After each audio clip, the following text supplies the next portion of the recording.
We're ready. All right. First of all, I want to say thank you for everybody to come that came. This is the last on Palais for 2023, so we are closing with Nandi. And I appreciate everybody that participated on the Zooms, definitely in person. It's even warmer and nicer when we have everybody with us. And just know that we are going to carry on this tradition in 2024 and hopefully for years to come, because access to information is important for our community, and creating spaces so that we can exchange information and share among each other, especially when it comes to healthcare and our well-being is of the utmost importance and is part of the mission of our. So again, I thank you very much. And Gabriella is gonna do the introduction. Good evening and welcome to our last On Palais Let's Talk workshops and webinars of 2023. We want to thank you for spending this evening with us and supporting our mission. We would also like to thank our sponsors, Accent Style Boutique for the use of the space, Publix Supermarket for refreshments, Automated Systems Consultant for audio visual support, and Deborah Etienne for Haitian Creole interpretation. I'm sorry if I butchered it. I'd also like to go over our foundation's mission. Origin Foundation's mission aims to increase the level of education and participation of BIPOC communities and positive behaviors to fight the different layers of disparities affecting these communities. I'd like to go over our core values as well. Authenticity, being true to ourselves is our originality. Preservation, to give honor to knowledge that has been transmitted through generations and conserving the important aspects that defines cultures. Respect, we keep in high regard each other's contributions to our joint journeys, recognizing individuals' importance and value. Integrity, honesty mirrored through a moral compass that upholds our actions. And sharing, to occupy a collective space of love and to promote exchange and growth. Today, we have the honor of being educated by no other than Nandi Safiyah, leading this important gathering and information session, Crowned Synergy of Holistic Head and Healthcare. Introducing Nandi Yemòó Safiyah, a distinguished presence in the realm of natural hair care, seamlessly blending the roles of a dedicated alchemist and a devoted priestess of Obatala. With a rich background as a Reiki healer, Nandi passionately bridges the gap between head and hair, earning her status as a trusted guide for those with naturally textured hair. More than just a natural hairstylist, Nandi empowers her clients to not only style their hair, but also to nurture their curls, revealing the profound and spiritual connection between their hair and their heads. Recently, she unveiled the Natural Hair Care Alchemist, an integral component of Pharaoh's Lodge. Here, Nandi offers personalized natural hair care coaching and spiritual healing, catering to individuals on a quest for a more profound connection with their divine selves. Nandi's approach is grounded in the utilization of traditional Ifa Ori practices, coupled with energy healing and meditation techniques. Through these methods, she imparts valuable insights on leading a spiritually aligned life. If you're ready to ascend to a next level in your life journey, consider connecting with Nandi. Embark on a transformative experience under her guidance, where she combines her expertise in natural hair care, spiritual healing, and coaching to help you achieve a deeper connection with yourself. Elevate your existence. Journey with Nandi towards a more enlightened and spiritually aligned life. Let us welcome Nandi Yemòó Safiyah. Thank you. Thank you. Thank you. Okay, Which one is this? all right. Hello, everyone. Thank you for this opportunity. That introduction sounded fantastic, if I do say so myself. This has just been an awesome experience preparing for this event and trying to narrow down what I wanted to say. There's so much I could say, but trying to narrow it down and, you know, get to a salient point. But before we get started, while we were just chit-chatting here in the room, we were called to pull a card from this goddess, African goddess rising deck, and Sarah Lakali came out, and this card represents divine lineage. So divine, because of that, I feel like we are called to pay homage to the ancestors. So I'll pour some libation, just a tad bit, not to mess the floor up, but I wanted to just pour some libation and just to set the tone for the evening. This is just fresh water. So I'll say fresh water, fresh road, fresh house, freshness all around. Great God, we salute you and the spirits that sit at your feet. We call upon all the ancestors of all the people that are represented here today.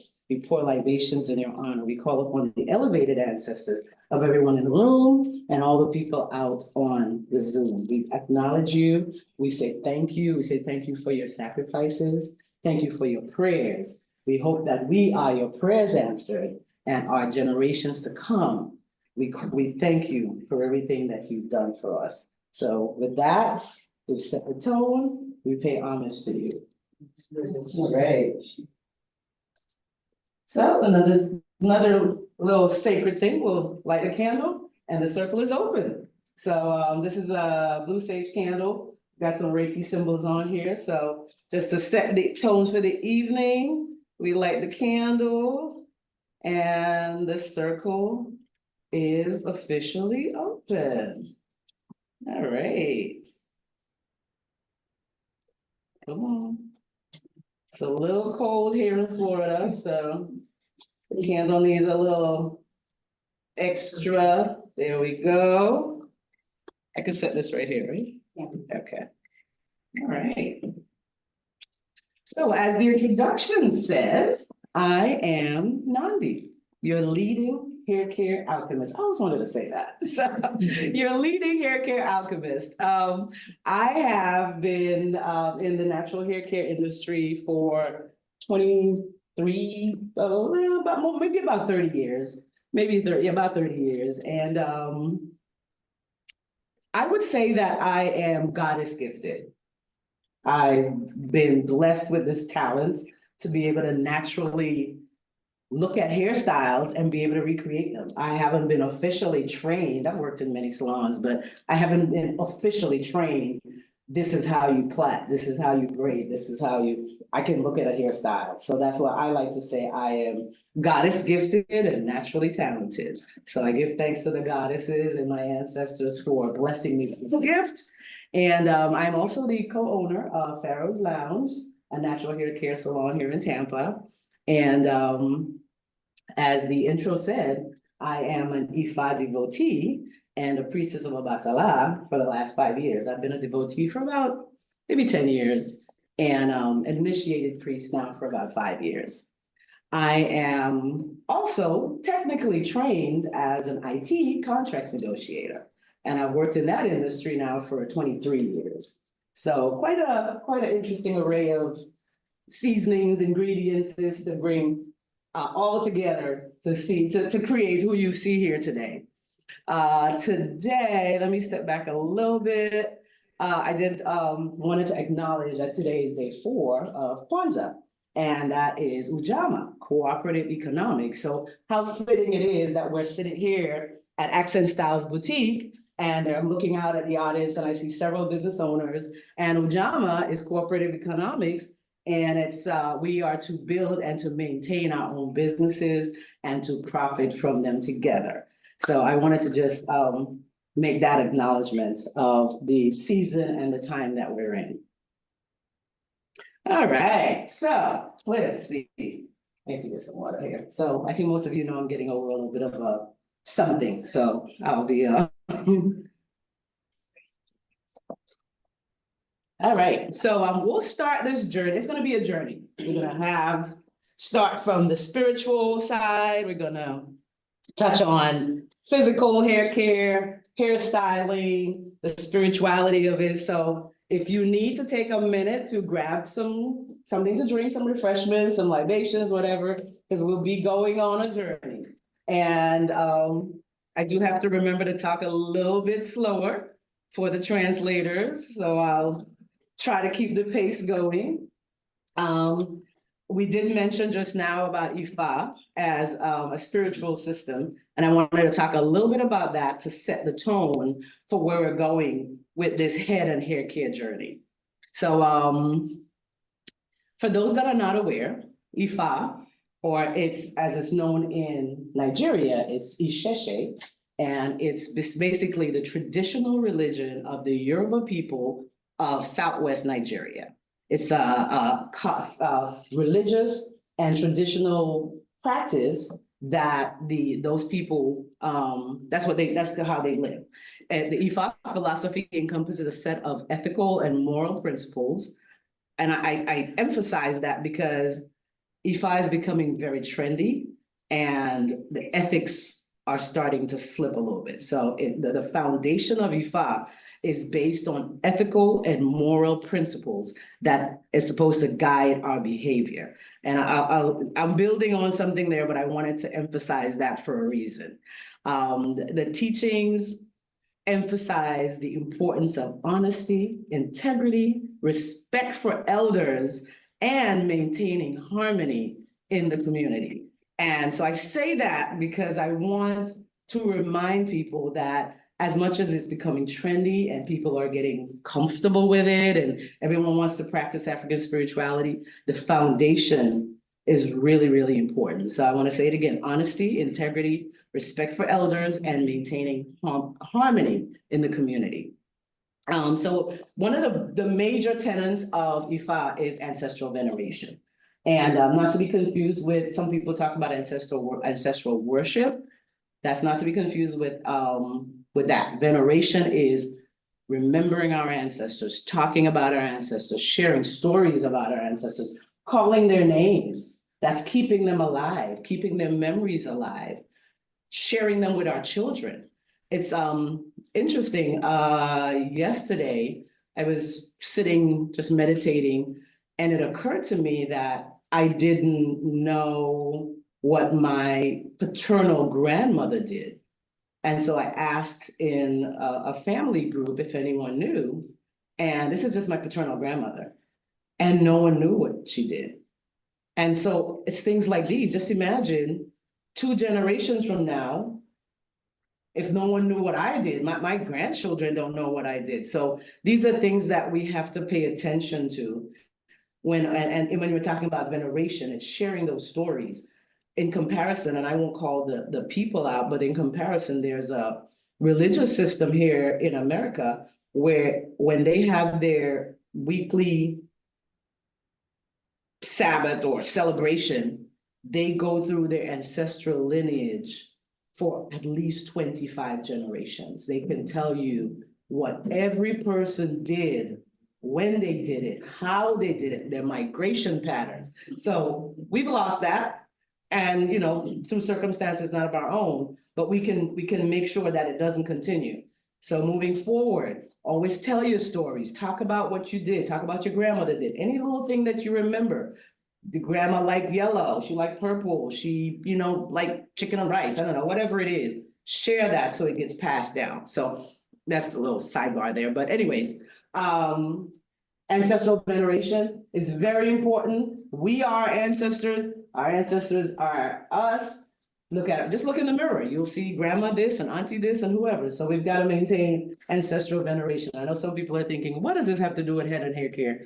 It's going to make sense in a minute. So with that, I wanted to set the stage for what Ifa is. The supreme deity in Ifa is called Olodumare. That's the great creator, the source, the ultimate force of the universe. I don't like to liken it as God because God tends to minimize it. It's the ultimate source of the universe. If anything, I would say goddess, but it's called Olodumare. Olodumare's vastness exceeds human comprehension. So because of that, although there are emissaries, which are called Orisha. So emissaries, these are like forces, different aspects of Olodumare. And those are the energies and forces that we interact with on a human everyday level. All right, so with that, we as humans can interact with the Orishas to get assistance. We can also interact with our ancestors. And as I think most people have heard or believe, is that we all have our own personal God within ourselves, right? So in the Ifa cosmology, that God is what we call our Ori.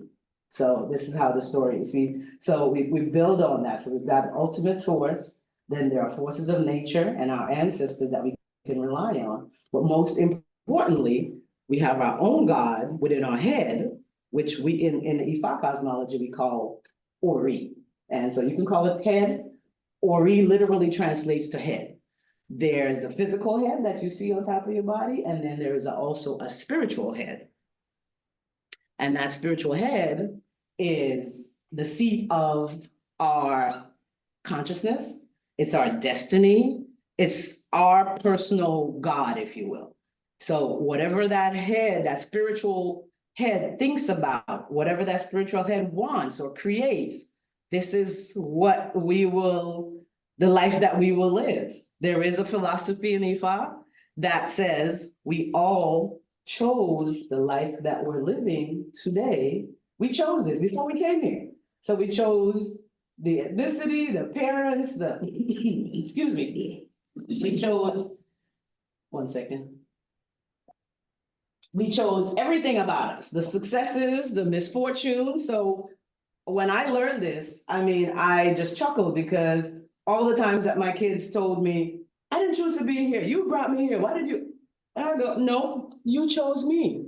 You knew who I was. You chose me when you came here. You so and shut them down quick, you know. So we chose everything. So in a sense, it's somewhat comforting because you think about it, you ask yourself, well, why would I choose this life? Why would I, you know? There was something about this life that you saw that was attractive that you chose it. So rest assured that you saw that, you were able to pick it, so there was something, a bigger picture. Now, there are sometimes, you know, little things that may happen where you might have chosen poorly. And so there are certain, you know, and that's putting it nicely. But in the Ifa cosmology, there are certain things that we can do to right size those poor choices. So you may have, you know, wanted to get back to earth really quickly. And so, yeah, you're like, yeah, I'll go down there with one leg. I can make that work. But then you're like, oh, I didn't expect it to be that hard. Or, you know, one leg is a bit of exaggeration, but I'll take that with that. But there are certain spiritual practices and ceremonies that you can do to right size that. So there are divinations that you can do. There are certain type of spiritual practices where you would tap into like the energy of the ancestors or the Orishas to get assistance to fix those things. Your Ori is the center of that. Your spiritual consciousness is the center of that. So this is where you think about it from your mind. Like people say, my mind told me this. That's what, when we talk about my mind told me that, it's as simple as that. Or I had a feeling so-and-so. That's your Ori talking to you. The thing is, the world has gotten so busy, and with all the distractions and things going on, we tend to ignore that mind telling me this, you know. And so you kind of like, and I'll say this too, we tend to think about the Ori in the head only, but there's Ori in the gut as well. And there's a book that I've just started reading, it's called The Mind-Gut Connection.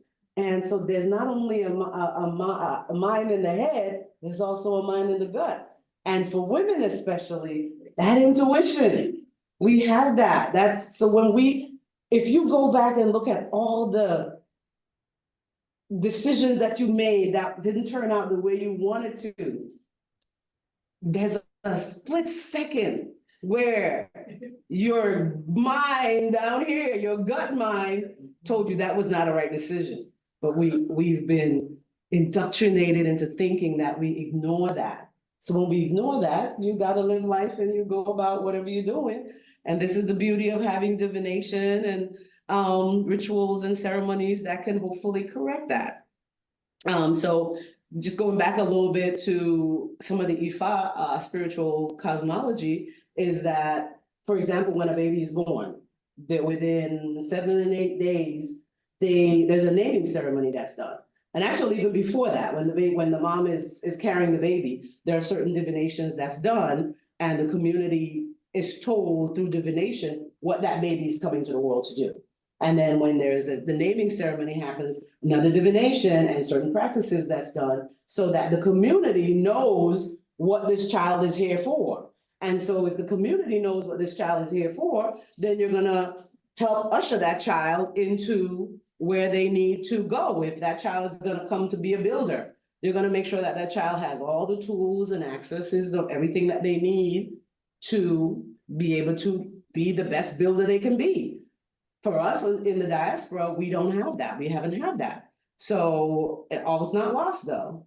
There are certain ceremonies that we can do as adults. So one of them is called the Hand of Ifa. There's you can do another type of initiation where you can get guidance as to how you live your best life. What are you here to do?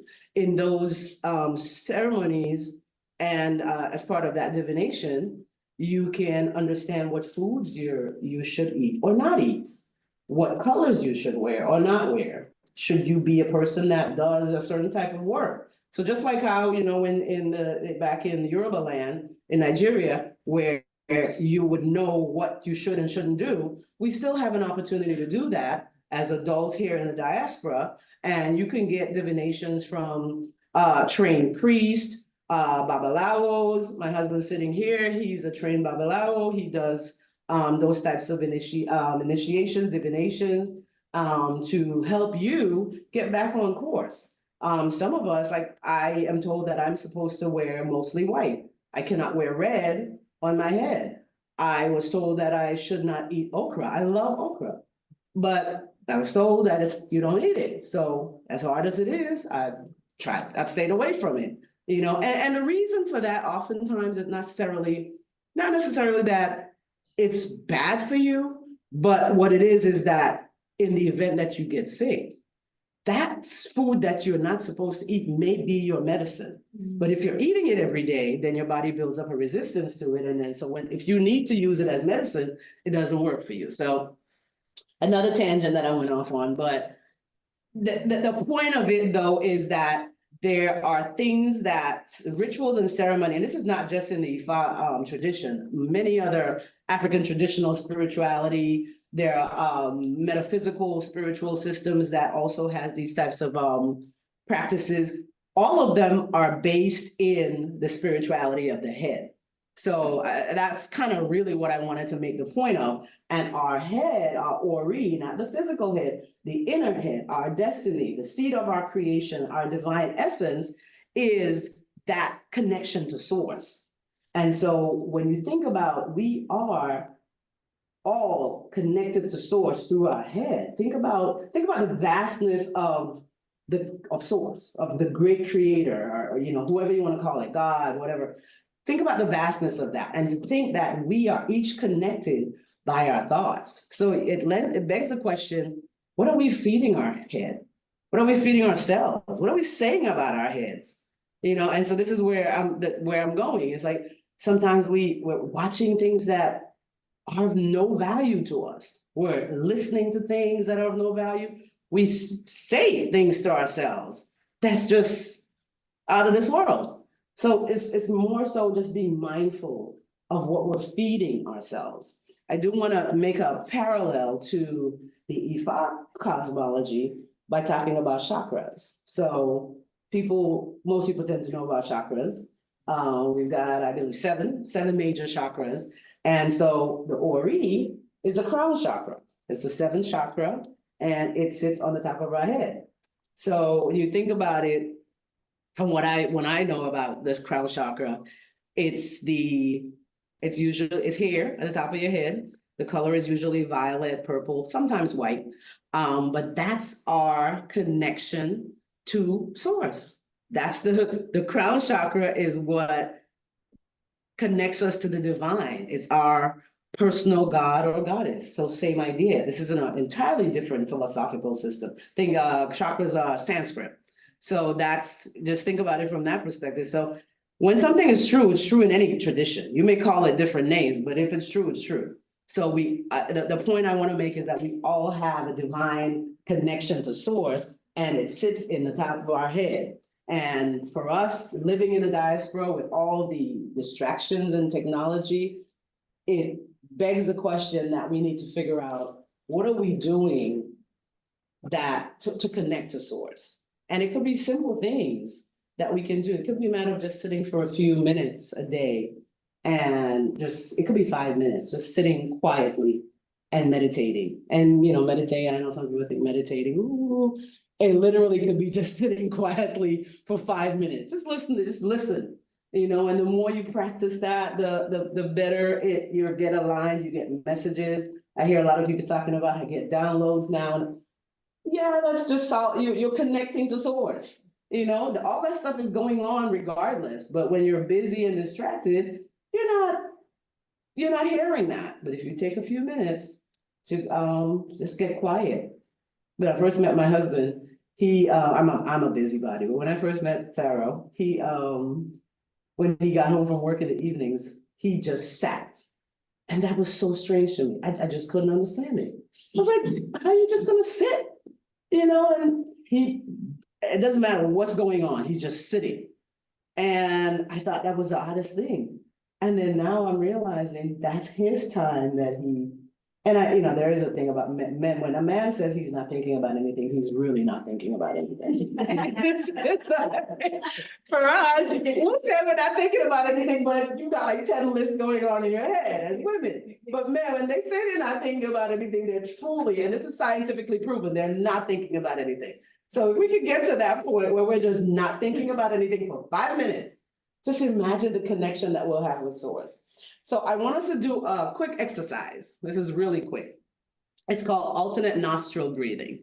And this is an exercise that helps to activate your crown chakra. And I want to show it. If you feel comfortable following along, you can. But it's a really quick way to activate your crown chakra, to open up your ori. Physically, it has been proven that it helps to massage your brain, because the way you're breathing in on one side of your nostril, and then you're letting it out on the other. So the air is coming in and it's just gently massaging the brain. Some school of thought is just, it's breathing, but it balances you out and it helps you to reset. So you're going through a stressful situation, or you're feeling a little off, feeling a little blocked or something, you can practice this really quickly. So as I said, you can follow along or just watch me do it. As I said, it's alternate nostril breathing. You wanna, what is this? Your thumb and your pinky. You wanna put the 3 fingers down, thumb and your pinky, and you take your thumb and you're gonna put it on your right nostril. And you're gonna inhale through your left nostril, hold it, then you take your pinky, you close off your left nostril, and you blow out through your right. And you're gonna do that 3 times. You wanna try it? You wanna try it? All right, let's go. Thumb to your right nostril. Inhale through your left. Close the left with the pinky and exhale through your right. Inhale through that same nostril. Inhale through that same nostril. Close it off with your thumb. Then exhale through the left nostril. I'm not gonna be. I'm watching Farrah. Anyway, sorry about that. And then so you're basically inhaling through one nostril, closing it off, exhaling through the other, closing that off, and inhaling again. I'll do it one more time just for demonstration. But yeah, you can Google it as well. It's called alternate nostril breathing.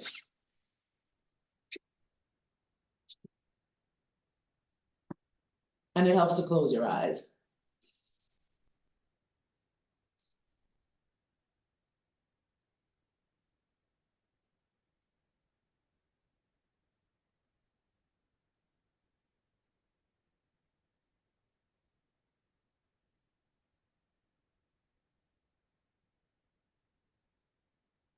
You should already feel.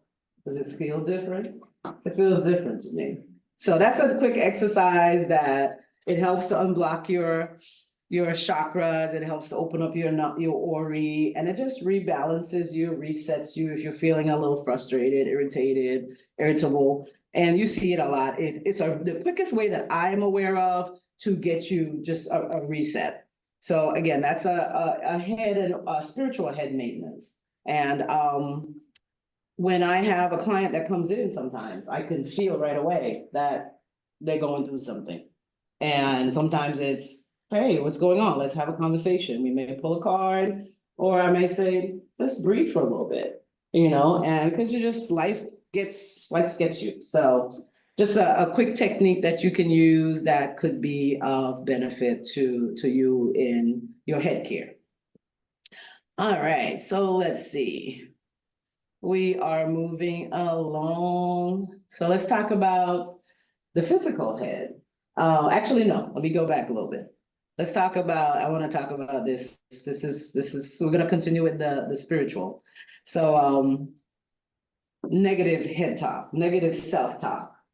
Think if I had $1 for every time I heard someone complain about, or let me not use the word complain, say something that is not constructive about their head, about their hair. I mean, I would be retired probably, back in Tobago, living the good life. But what are we saying about our head? What are we saying about our hair? What are we saying about ourselves? The words are so powerful. I mean, it's in every scripture that I can think about, not scripture, every text spiritual text. It's in the Bible, it's in the Ifa, it's in Sanskrit, it's in most traditions that I'm aware of about the power of word. And so some of the things that I hear all the time, the negative self-talk, and we say it so flippant. One of the things, especially with people trying to get natural locks, people say right out the gate, I don't like the ugly phase. It's too hard. It takes too long. My hair's kinky. It's nappy. It's too hard to do.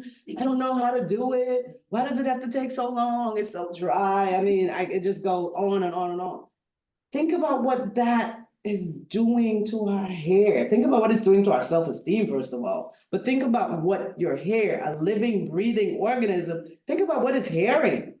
So if you're saying that about the hair, what is it going to do? Cooperate? It's not going to cooperate. It ain't going to grow. You'll be like, sure, shoot, you don't care about me. So I'm just going to hang out and just be me. Another thing to think about. What conversations are happening over your head when you're in the salon? What conversations are happening? Are we on the phone? Talking about this. Be mindful of that. If you're in a salon and a stylist is taking care of your service, be careful. This is the seed of your creation. When a baby is born, that's the other thing. When a baby is born, that part in the head is really soft. That's open. And so it's even still, that's the part of your body that's real. That's your most vulnerable part. So someone's over your head and just having conversations that's just not constructive. You're taking that with you. So be mindful of that. Let your stylist know, hey, can we talk about something else? Or just it could be a gentle way of saying it. Think about the colors that we wear. Colors have a lot of significance. We want to think about the colors that we're wearing on our heads, and some people are able to tolerate more colors than others. My advice when you're sleeping, if you're using certain colors on your head, I know a lot of bonnets tend to come in black, but try to avoid getting the black. You're sleeping, this is your time to connect to source. Some spiritual systems believe that when you're sleeping, you leave your physical body and you're going to the spiritual world and communicating with your ancestors or your gods or deities. That black is like, it's gonna block, it's a blockage. So your linens, your pillowcases, if you can get lighter colors, it doesn't have to be white, but lighter colors that are warm and friendly. Your bonnets, your sleep caps, whatever you're using, be mindful of the colors. And these are not things you're going to change right away. But now that you've heard it, you can't unhear it. So, think, excuse me, think about that. Are we being intentional when we speak about our hair? So you want your hair to grow, you want your hair to be soft, you want your hair to be a certain, there's lots of things you can be doing, but you can also speak life into your hair. At the end of the presentation, we'll do some affirmations, some hair affirmations, just so your hair hears that she cares about me, or she's thinking about me, she loves me, those are things so just think about how we speak. When you're picking a hairstylist, what's their goal? I mean, obviously, outside of money, you're gonna make money, you're here, you're not doing a gratis business, so you need to make money. But are they concerned about the health of your hair? If your hair cannot do that style, are they gonna, try their very best to get there by putting products in it that's toxic and try to get the slickest? I mean, our hair, most textured people hair does not grow out of their hair straight. So then if it doesn't grow out of your hair straight, why would we want to manipulate it to the point where it has to be straight, to the point where it's detrimental to our hair? So think about that. Is the hairstylist concerned about the health of your hair? Maybe surprise them one day and say, hey, what do you think my hair would be at its healthiest? Have that conversation. If they don't know, it'll prompt them to go investigate. And if if that doesn't happen, then you can make some decisions. And energy, the energy of the person doing your hair. There's no magic in picking up energy. We all are able to pick up energy. When you're dealing with someone, you can tell if their energy is off. So if someone's energy is off, would you then want them to be in your hair? If someone's energy is crazy, I don't think I want, if you're just not, you might be having a bad day. You might have to kind of think, oh, let's maybe reschedule the appointment, or, maybe, hey, tell your stylist, hey, do you need a few minutes to sage, get yourself together or something, just reset, just think about resetting. So just a few things to think about.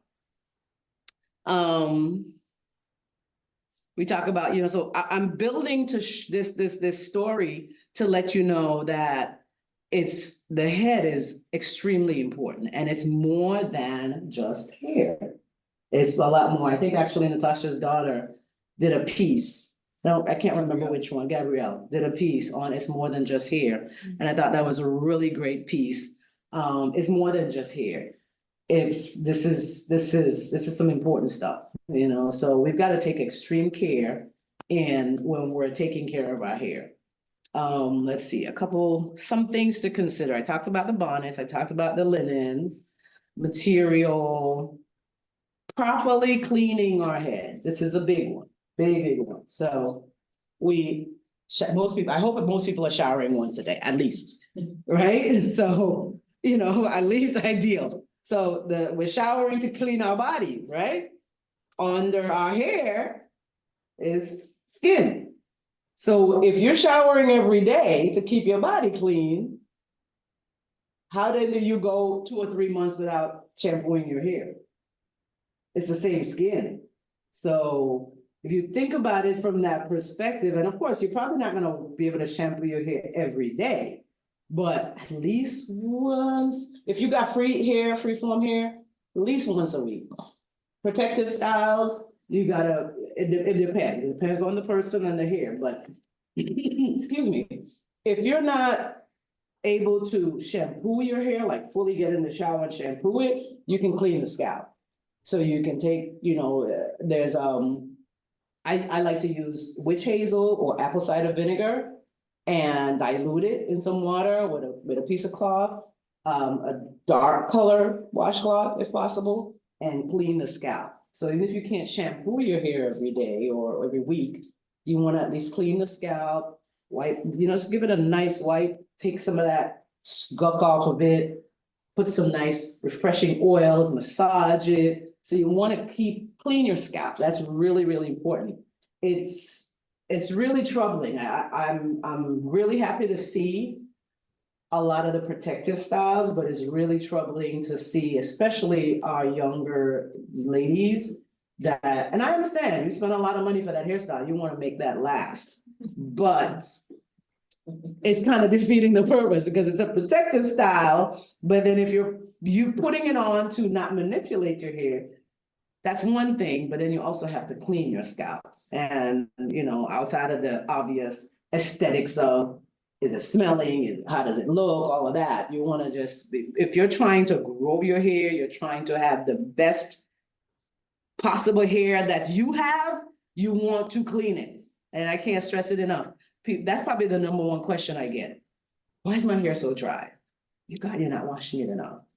You're not washing. Water is the only moisturizing substance on the planet. Water. There's no oils that can moisturize it. It's water. You water it. Now there are certain techniques that you can add oils or creams or aloe vera with the water, but the base substance for moisturizing is water. You can't move away from that. So I think I've said enough about that. Products is like another major thing. We got to think about what's the ingredients in the products. If you're reading a label and it doesn't, the first 4 things on the label, you're supposed to be able to tell what the first 3, it's supposed to be water, glycerin is not the best one, but whatever it is, you should be able to tell. What are the first 4 things? If it has a name that you can't recognize, then that more than likely means it's toxic. So something that is, you see parabens, sulfates. Does anyone really know what those things are? Formaldehyde, I don't know what those things are, but the first 4 ingredients should be things that you can read and say, oh, wheat, oil, grapeseed, almond oil, water. It should be something that you can recognize or quickly look up or Google it and figure out, oh, what is it? If there's alcohol in your product, that's a no-no. Textured hair does not work well with alcohol at all. In no circumstances do we need to use alcohol in any hair product because that's not, now barbers do use alcohol for when they've done a lineup or whatever, that's to sanitize. But as far as in our hair products, we don't want to have anything that has alcohol. Paying attention to our patterns of our hair. Our hair reacts to the seasons of, in the wintertime, textured hair tends to break faster. So we want to be a little bit more gentle with it. This is a great time to wear protective styles. It's also a time where, let's say, for example, coconut oil works well for your hair in the summertime. More than likely, it's not going to work well for you in the winter. Coconut oil is very drying. So you don't want to use coconut oil in the winter. You won't probably want to switch to something else, but again, there's no overarching answer to everyone. You have to pay attention to the patterns of your own hair. And so with the understanding those patterns, okay, if I'm a little bit stressed, I notice a lot more shedding. What's going on is, you might have started eating less of a certain food or more of a certain food. One of the biggest foods that has reactions on dandruff and scalp issues is wheat. So paying attention to how does my, what's changing in my hair? Am I getting a lot more shedding on my pillow in the shower? You start paying attention to patterns. And then so if you notice that certain things are happening with your hair, start looking at your diet or start looking at your behavioral patterns. What's different? Are you stressed? Are you eating more of something, less of something? Did you start using a cotton pillowcase? It could be, start trying to be observant of the patterns and, start maybe journaling about it, just jotting it down. And then after about a month or so, start watching to see what's different. Did you use a hair color? Did you start using a different product? So start paying attention to the patterns. We talked about moisturizing already. Protective styles, I mentioned protective styles.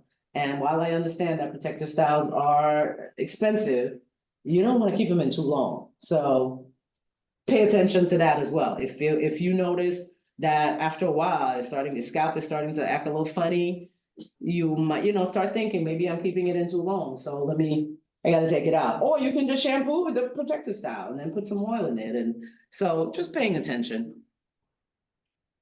And one of the note on protective styles is you've got to give your hair some time, a break from protective styles. So as much as the protective styles have a purpose, if you're wearing protective styles, unfortunately, I deal with that on a very personal level because, excuse me, this cough is insane. But several of the young people in my life, if they had their way, they would wear protective styles year round. So that's a battle that I continue having every single month. So I'll say that, but I'll leave that there. So let's take a look at hair types. Got a couple of handouts. For the people on Zoom, you can Google it and look up hair types for textured hair. We'll pass that out. There's two handouts to pass that out. Actually, can we show that on maybe a camera? Just so people can see what to look for? Yeah, okay, great. So that's hair types. So we've got hair types run from type 1 to 4. Type 1 is typically straighter hair. Type 4 is your tightest set of curls. So you got type 1, type 2, type 3, and type 4. And each of those types has categories within them.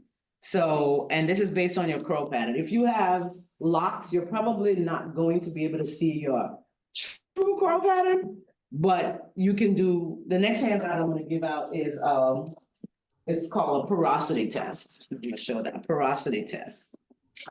So we got porosity test. These are, again, you can Google those and quickly find out. So while those are passing around, a porosity test is hair porosity. Hair porosity is the ability of your hair to absorb and retain moisture. So hair porosity is your hair's ability to absorb and retain moisture, right? So talk about some hair types. I can keep them down there. This is determined by the condition of the cuticle and the outermost layer of your hair shaft.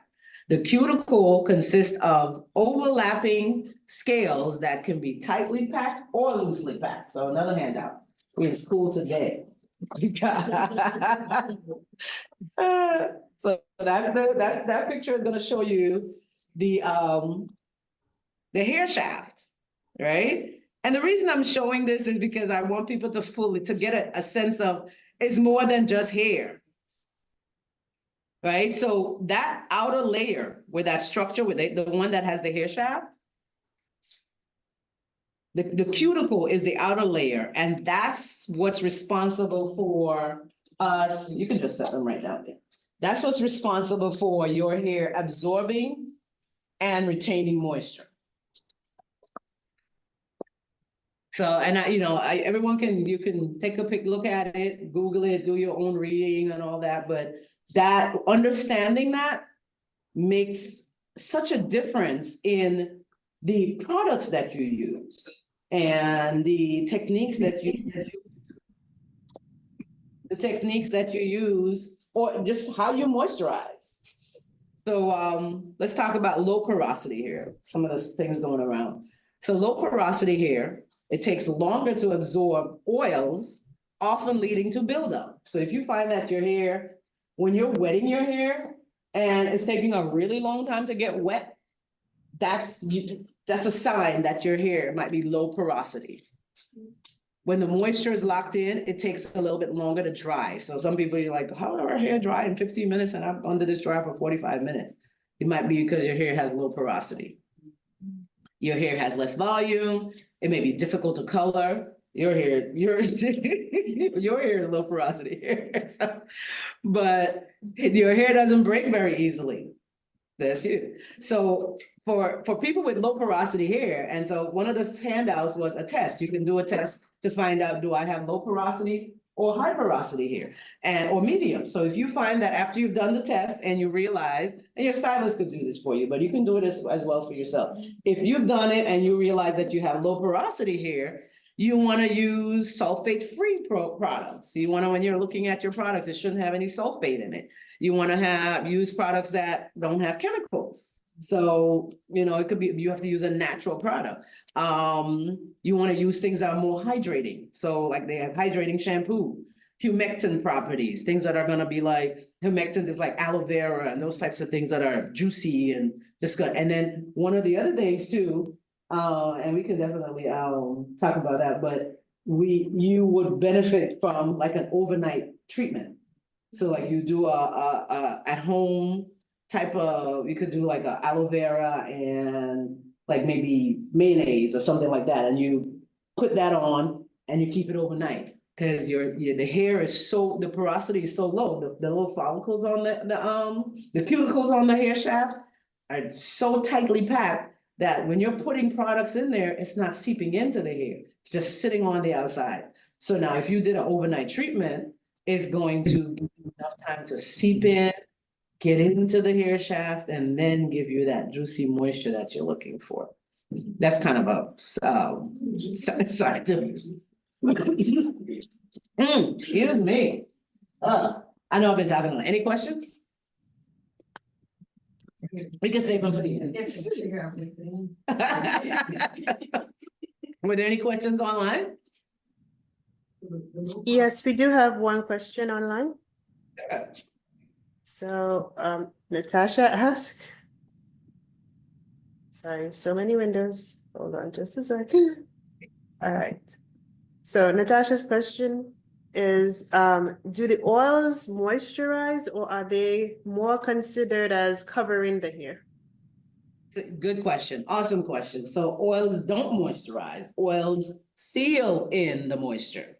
So the water is what moisturizes and the oil seals it in. So you putting oil on your hair without it being wet, or not even wet, without you shampooing it, you're just applying it and it's sitting on there, and more than likely it's coming out on your bonnet, coming out on your pillow. It's really not, and then you're like, I just oiled my hair yesterday. But it's not really doing anything. So oil is a sealant. The water is what moisturizes it. I tend to tell clients, and it takes a little while if you haven't been doing it. If you try shampooing your hair, especially with locks, you try shampooing your hair once a week for about 6 weeks. I know it's a job, especially in the winter. You shampoo your hair once a week for about a period of 6 weeks. You shampoo it every week, and then you put, as soon as you shampoo it, you put your oils once a week. That's the only time you need to put the oil. Do all your regular stuff. After about 6 weeks, you're gonna start seeing, oh, my hair is starting to feel a little softer. It's not as brittle as it used to be, but it has to be pretty consistent. And again, that's based on your hair type. If you low porosity people, you need more than oil. But for a high porosity, that is typically the oil will seal it in, kind of creates like a barrier for your hair. Go ahead. I have a question. So if we should shampoo once a week, how often should we like use conditioner every time we shampoo? And you co-wash it? Co-washing, you can definitely co-wash. You don't have, if you got freeform hair, you can use your shampoo, use the conditioner. There's no harm in that. With locks, conditioner is a little tricky. You have to find a conditioner that's not cream-based, because that could end up in the lock and then build up. So that's a little bit more extensive answer if there's locks. But if it's freeform hair, if you shampoo, you want to condition. Now, pre-poo, or what did you call the term? Co-wash. Co-wash. You can also co-wash if, depending on your porosity of your hair. So if when you co-wash and you realize your hair is nice and moist and then that's perfectly fine. You don't even have to use a shampoo. You can just co-wash. And co-wash is basically you're using the conditioner to wash your hair. You're not using shampoo, because shampoo strips out a lot of the moisture. So some people tend to do a co-wash every other shampoo instead of shampooing every week. You shampoo this week, next week you just use, again, this is mostly for free-form hair, not locked hair. Locked hair has a little bit of a different dynamic. You had a question, Archie? Oh, I was just saying that low porosity was the strong one. Yes, it was. Your hair doesn't break very easily, so pop your collar. Yes. Could you explain or go in detail about the cuticle and the cortex and the medulla? The hair chair? And I think you fell asleep on that, huh? That makes sense. It's right there. In regards to the cuticle, how does that play? So the cuticle, if you look at, let's look at that handout. So that the cuticle right there, I'll show it, is the external layer. And I built, so past the other, wow, the porosity. With the porosity? Yeah, so that's the external layer right there, right? So if depending on the porosity of your hair, these external layers are referring to the cuticle. So if your cuticle, I was talking about low porosity, I didn't get to medium and high as yet. So low porosity, you see how nicely uniformed it is? So if someone has your cuticles are laid down flat, so it prevents moisture from getting in. Now with a high porosity hair, this person, their hair would absorb water quickly and moisture quickly, but it also escapes quickly. So like someone I get quite a few clients that say, I wet my hair every day, but then it gets dry every day because the cuticles are not, they're just standing up. And that's, there's nothing really, it's genetic, if you will. Now, there are certain things that you can do, and I was gonna get to that as to what you would do if you have high porosity hair or medium porosity. Ideally, if your hair, you're in a good shape, in medium porosity, because you don't have to use too many products, you don't have to do a whole lot. It kind of does what it's supposed to do. Did that answer your question? Pretty much. I was trying to know like just from fine hair and I have to. Oh, really? You trying to? No, he went to cosmetology school, so. We do have a question from the chat. Yes, How can you know your porosity? that's where, so there's a porosity test. Unfortunately, for the people that are not in the room, there's a hair porosity test that you can do. And so basically you take a piece of your hair and you can Google porosity test, hair porosity test. Your hair has to be clean. You pull a couple strands of your hair from the back of your head or the side of your hair, and you want to put it in a clean glass of water. And if your hair stays on top, it's a 3 to 5 minute test. So if your hair stays on top of the water, then your hair is low porosity. If it falls down to the bottom, then it's high. And then again, you can Google it and you'll be able to tell. I was getting ready to go into the types of practices that you would do based on if you have high porosity or low porosity. But there's a ton of information online that will help you to determine what products are best if your hair is low porosity or high porosity. All right, so let's go. I think we talked about low porosity.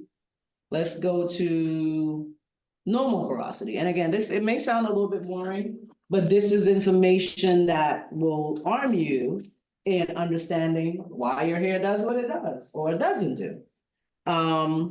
Medium porosity. Medium porosity hair can retain moisture for longer, and it's easier to deal with. And I say that kind of frowning, but it's easier to deal with. And the cuticles, to answer your question, Ifadoyin, the cuticles are in between high and low. So you have a nice mixture of the raised cuticles and the flat cuticles. So it's a nice mixture. It's, as I said, easier to maintain, minimal breakage.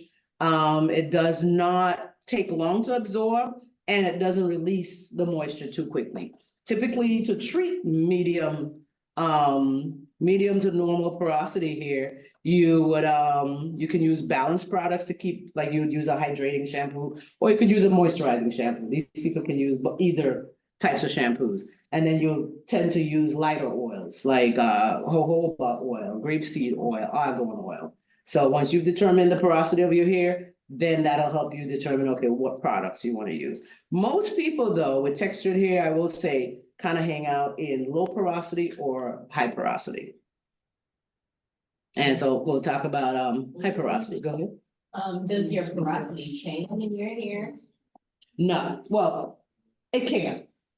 The hair that's coming out of your scalp is gonna be whatever you were born with. But based on certain types of conditions, like if you color your hair a lot, or if there's sun damage, then yes, it could change.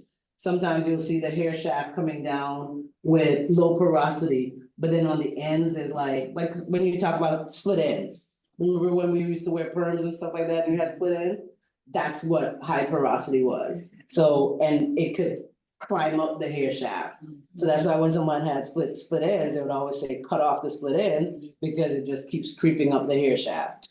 So, or gray hair is another. That's a whole other conversation. That's my reason, my head wrap. I colored my hair today, but yeah, that's a whole different story. So anyways, high porosity hair. Hair is quick to allow moisture in. So these are the people that you wet it, bam, it just gets wet real quick. And also very quick. So you spray it in the morning, you're feeling good, it stretches out, it looks real good. And then by the time you walk out the door, it's dry again. It's prone to dryness, as I said, it tends to break quite a bit. When your hair is wet, and I have high porosity hair. When your hair is wet, it just stresses out, it looks beautiful. You're like, yes, I just want to walk around with my head wet every day because it just looks so good when it's wet. But if you have freeform hair, it gets tangled really quickly. It gets wet. It does get wet easy, but then it also gets dry just as fast. And it does absorb product easily, but it also could create a lot of buildup. So with high porosity hair, here's an interesting thing. People tend to use the same type of water to shampoo hair. With high porosity hair, though, you want to use lukewarm water. Or some stylists, you would shampoo with the warmer water. At the end of the service, you would use cool water, or cool or cold water, as much as you can bear. Because what you're trying to do is close off the cuticles so that it doesn't release the water too quickly. And people with high porosity hair would benefit from leave-in moisturizers. If you have locks, you don't want to use cream leave-in moisturizers, so you want to use more water-based. If you have freeform hair, then you definitely you can use cream moisturizer. You want to treat with protein treatments. That's another thing that's beneficial to high porosity hair. You can use conditioners, collagen, wheat, keratin. That would be stuff like your flaxseed gels, those types of things can work for high porosity hair. And then the egg and mayonnaise. So you notice I didn't say this before because egg and mayonnaise does not work for everybody. So you can make a nice mixture of egg and mayonnaise treatment at home, and it may work on one person, but it may not work on somebody else. That's because of the hair type, the hair porosity. What is your hair doing? Sometimes you may leave it in for 10 minutes, or you may need to leave it in for 30 minutes. So that's kind of it for the science of hair, if you will. So kind of went in there. Any questions on that? All right. We gotta watch the time. What time is it? All right, so we have, let's talk about, I think we mentioned hair products before, but I'll just run through some really quick things here. We all cannot use the same hair products. So, all the things that we have, most of us have a ton of things under the sink, and because this one says it's working well or it looks good. So if you can, try to get samples of stuff, if you can, before you buy it, before you invest in it, or create a nice network with your sisters, your girlfriends, whatever. You used it for about 2 or 3 weeks and it's not working, trade it for something else. Try something different, instead of we end up with a whole bunch of products under our sink and we're not using it. So create a nice little cooperative and share the love, and we experiment and figure out. And when you find a product that works for you, stick with that. So because they're rare, less is more. With textured hair, less is more. Adding more does not make it. If it says a teaspoon and it didn't get moisturized, 3 teaspoons is not gonna make it moisturized. So it's just because it's the texture of the hair, it's the porosity of the hair. So using more is not going to make it a difference. So less is more. Natural oils whenever possible. I mentioned this before, we can't use the same oils year round, so depends on weather. You may have to alter it, you may have to use some heavier oils in the winter, lighter oils in the summer. Of course, natural ingredients, understanding the names on the products, read your products. Off the top of my head, alcohol, not a good product, not a good ingredient. Paraben, sulfate, formaldehyde, silicone, glycerin, I think glycol. Thing one is glycerin and glycol. So there's two, they're very close. Actually, I was looking at on Instagram today and I was actually shocked by that. I couldn't share it though, but jam has like 5 toxic ingredients. The regular jam that we use to braid has like 5 toxic ingredients, edge control, argan oil, extra, I mean, and I was just blown. It showed, of course, it was another company trying to sell their product, but they showed the ingredients. And now they're masking them in different names. So just as much as you get comfortable with a name, they change the name, they add more scientific names. So you want to make sure that you understand what's in the product. We all have a phone. When you read the ingredients, Google it.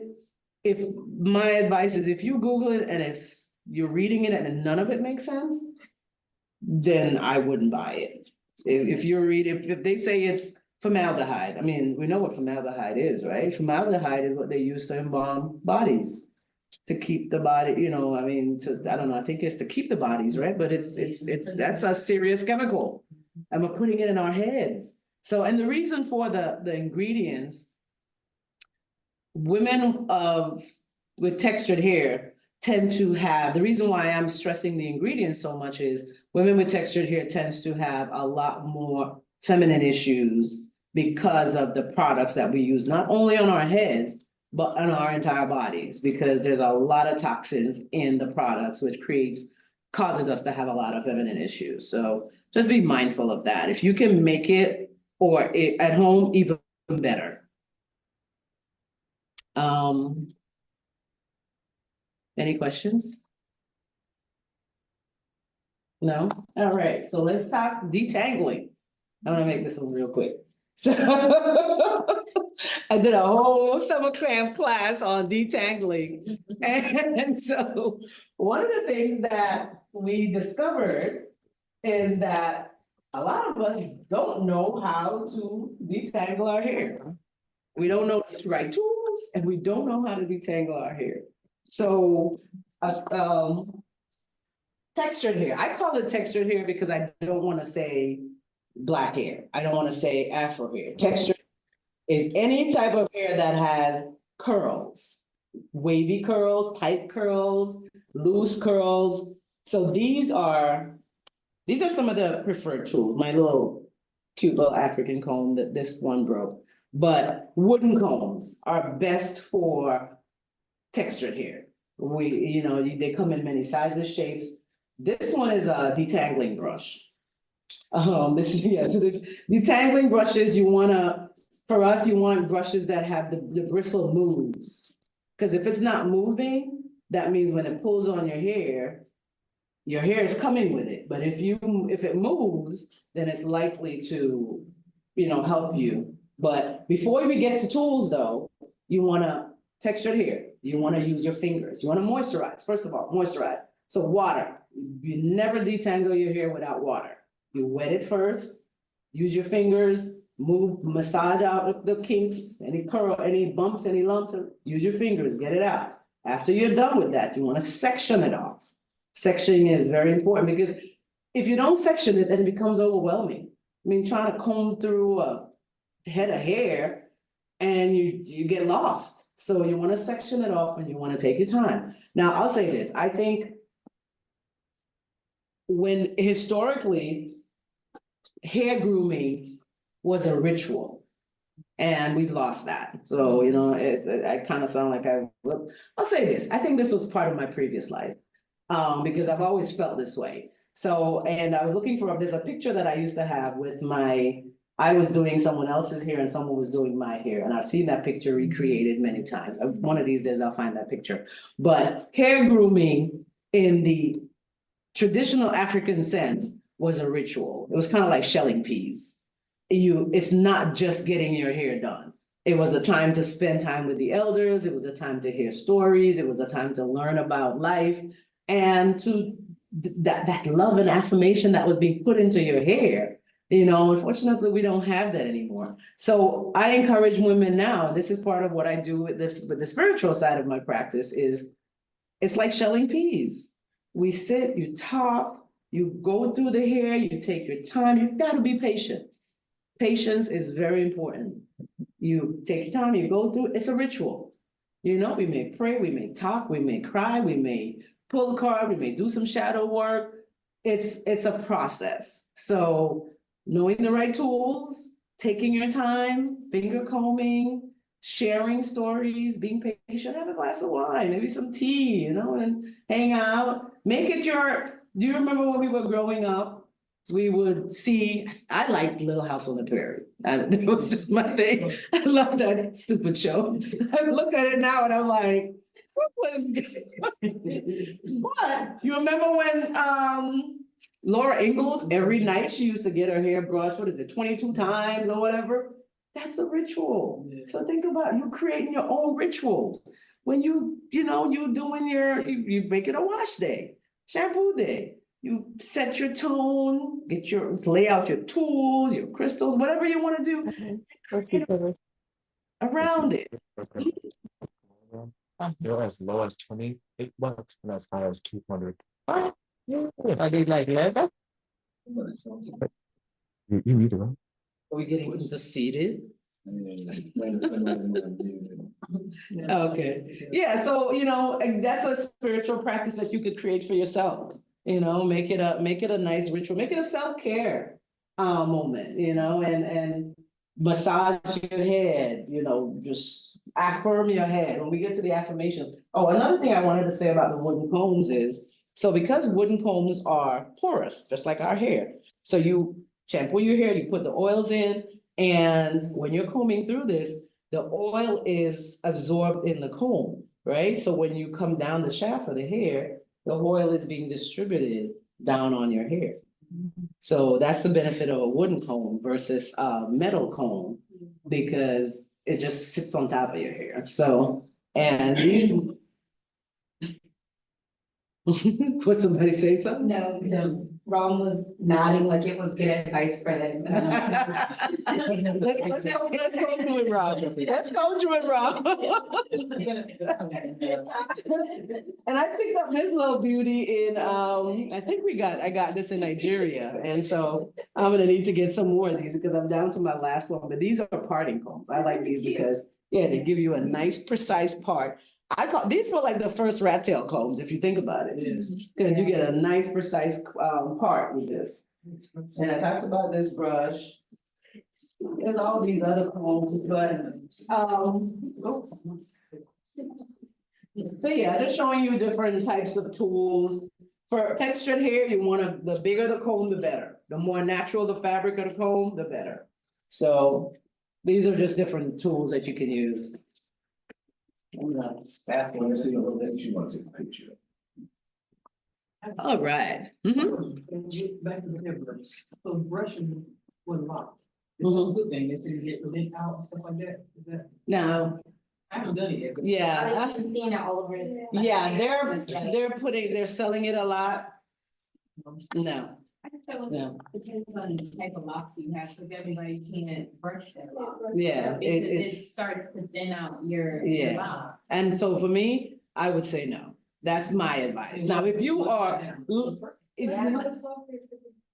Huh? Yeah, it's not that brush, the other. No, yeah, not that brush, the regular brush. Now, if you do brush it, you wanna have a boar bristle brush, very soft, and your hair has to be moist. But I do not encourage that because it does, if you've got lint, having locks means that you're going to have lint. It just comes with the territory. Most people, this is an interesting fact. Most people that have locks, that back row is gonna be full of lint. There's nothing you can do about it. You're wearing clothes, lint is going to get into. Locks is, because think about it, if you have free form hair, you're combing your hair almost every day. So that's shedding that your body does.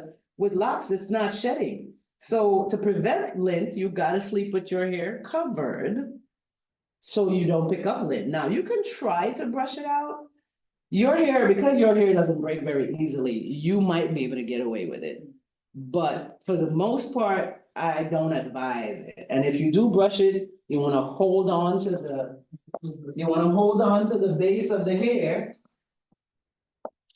Like this, and then you brush. Because if you're just brushing like this, excuse me, it's you're thinning out your roots. So you wanna, can you see me from here? Okay.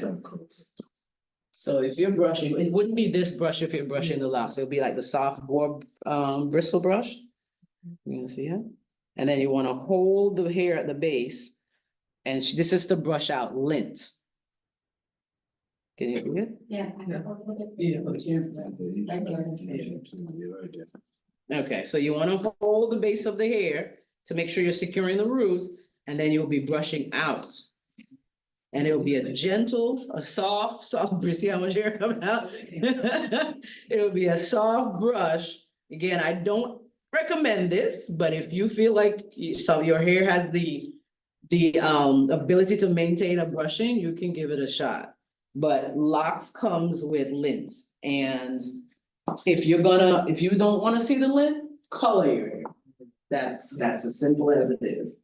Or what about a soaping, like doing like an apple cider vinegar soap? Oh, that doesn't take the lint out, it helps to rebalance your pH in your scalp, and if there's buildup, it'll get rid of the buildup. Lint is pieces of fabric. So does the midnight plate, like if you do like a midnight plate mask on your hair, will that pull out the? No, it doesn't take out the lint. Lint is like little pieces of fiber. Oh, yeah. It doesn't take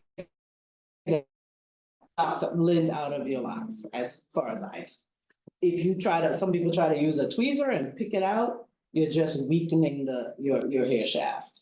So you have I say color it and call it a day. It's locks, and it's another myth about locks is that it's supposed to be bones, like perfectly salon done and every part needs to be. The nature of locks does not lend to that. Locks is supposed to be a free form type of, there's gonna be frizz. You cannot have locks that's gonna be perfectly groomed and coiffed like some salon, I call them salon dreads, but.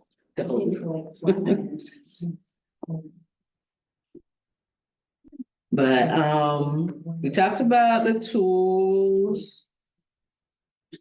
So sometimes the answer is simply see a dermatologist. And sometimes that's the answer. Because sometimes there's stuff going on that a hairstylist can't do. So it's skin, it's hair, it's like your nails, your follicles, cuticles, all of that. So sometimes the answer is just seeing a dermatologist. A hairstylist is trained to do other things, not to, do prescribed issues, skin issues or scalp issues. So sometimes it's seeing a dermatologist.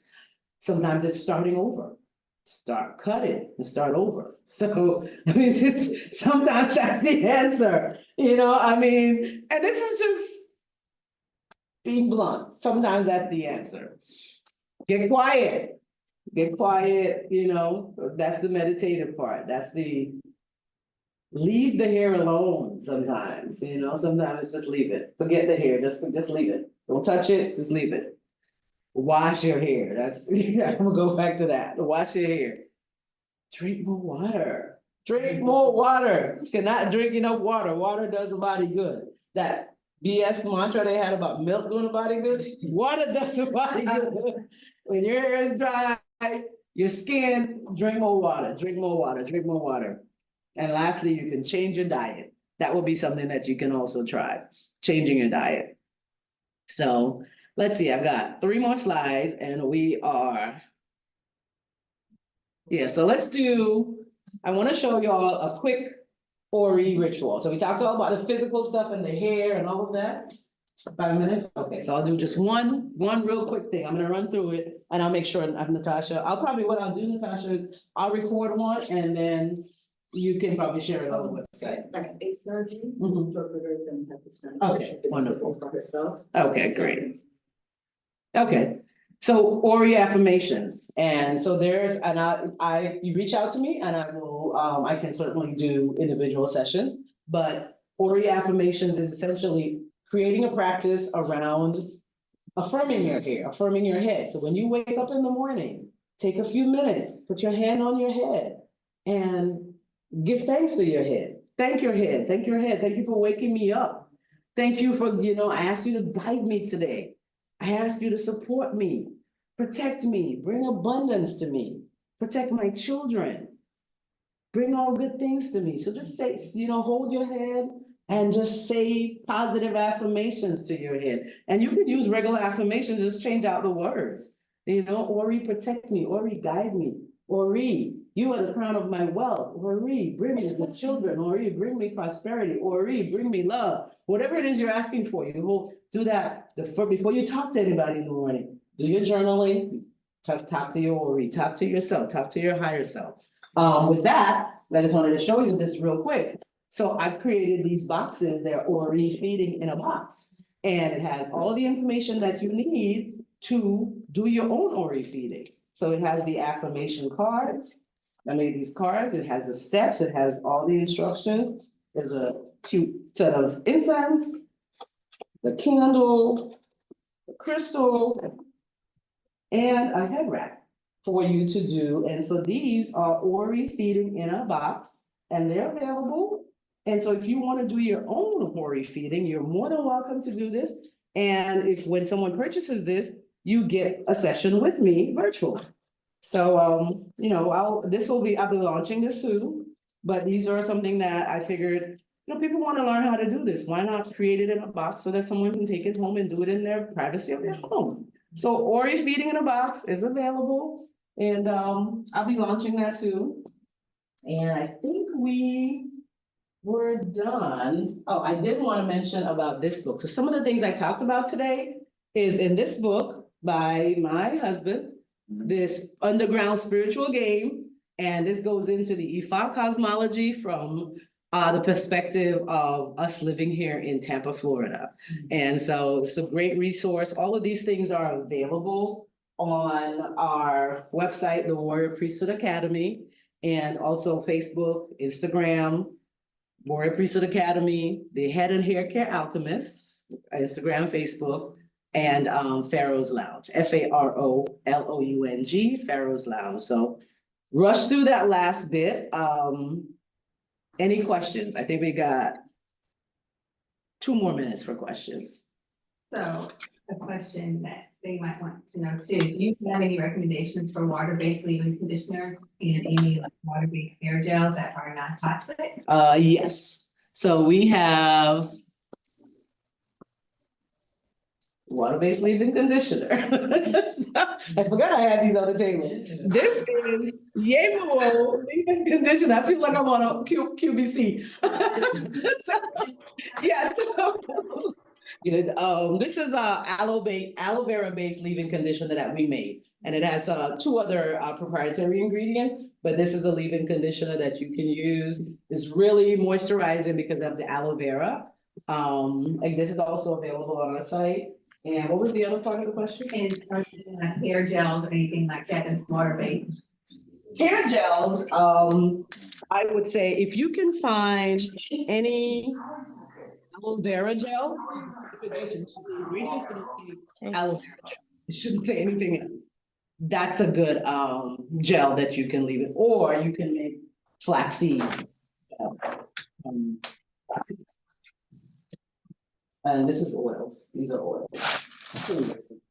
What are those oils? These are grapeseed oil that's infused with moringa and lemongrass. And that's good for prostate hair or low? This is actually, I made it to be baseline for any hair type, because it's mainly for on the scalp. Okay. So you put scalp and then the residuals will come down. But so yeah, that was a lot of information. Any questions online before we wrap up? No questions in the chat right now. Okay, well, Thank great. You know where to find us, and because we kind of rushed through the end, I'm happy to do maybe a follow-on or some consultations individually, so reach out. And I would say, you know, it's more than just hair. So give thanks to your Ori. I give thanks to all the Oris that are here today and all the Oris online. And this has been my pleasure, and I had a great time. As you can tell, I can keep talking about this forever. So have a good night, everyone. Thank you for your time. This has been fantastic. Odabo. Thank you. Is that exact 8:30? All right. Thank you.